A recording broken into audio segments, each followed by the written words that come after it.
If renewable energy is so awesome, why haven't we pulled the plug on fossil fuels yet?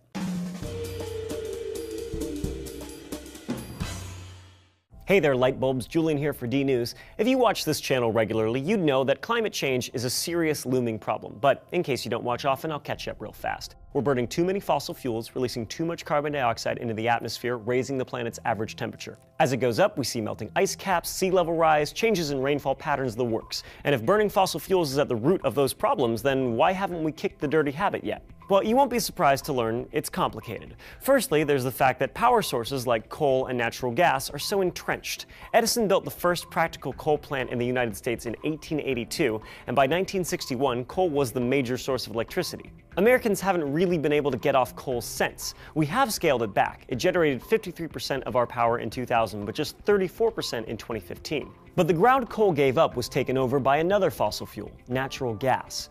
New extraction techniques like fracking made it cheaper, helping it take over some of coal's load and about 32% of our energy needs. While these sources are at the root of the greenhouse gas problem, they do have certain advantages over renewables. Namely, they can ramp up output to meet demand. Solar and wind can't do that. You only get energy when the sun is shining and the wind is blowing, so we have to build capacitors and batteries to store energy for when we need more. Otherwise, we'll have to have some fossil fuels or nuclear plants to meet demand.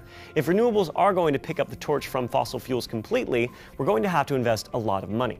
Happily, as technology advances, investing in renewables is looking more and more attractive. We're getting to the point that building and running new wind or solar facilities will be competitive with coal and natural gas plants over their lifetime. They're more expensive upfront, but their fuel costs $0, so they become more reasonable over time. The United States Department of Energy estimates that a natural gas plant entering service in 2018 will cost about $50 per megawatt hour of electricity generated, while a wind farm will cost around $58. Photovoltaics are more expensive at nearly $81 per megawatt hour. That will translate to a higher electricity bill, but a study from 2012 found most Americans would accept an increase of up to $199 to their annual electricity bill if it meant going all renewable. Still, renewables will need a bit of help by way of tax credits and subsidies to be truly competitive. While that may sound unfair, keep in mind that coal received over $1 billion in subsidies in 2013, while natural gas and petroleum received $2.3 billion.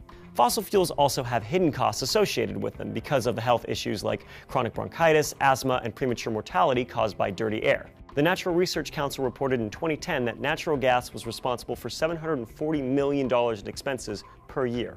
And coal? That was $62 billion with a B. This was before the cost of impacts from climate change were factored in, which makes these energy sources even more expensive. The bottom line is, investing in renewables may be expensive and difficult now, but it'll pay off big time in the long run. And if we save the planet as we know it, that's a nice bonus too. If you think climate change won't cost money, you may change your tune if your house becomes a swimming pool. To find out what's going to be underwater, check out Tara's video here. And we were all about the US in this video, but there are some places that run entirely on renewables already. Check out Secret Daily's video on that here. So, are you on board the renewable hype train, or are you stopped at fossil fuel station? Let us know why in the comments, subscribe for more, and I will see you next time on DNews.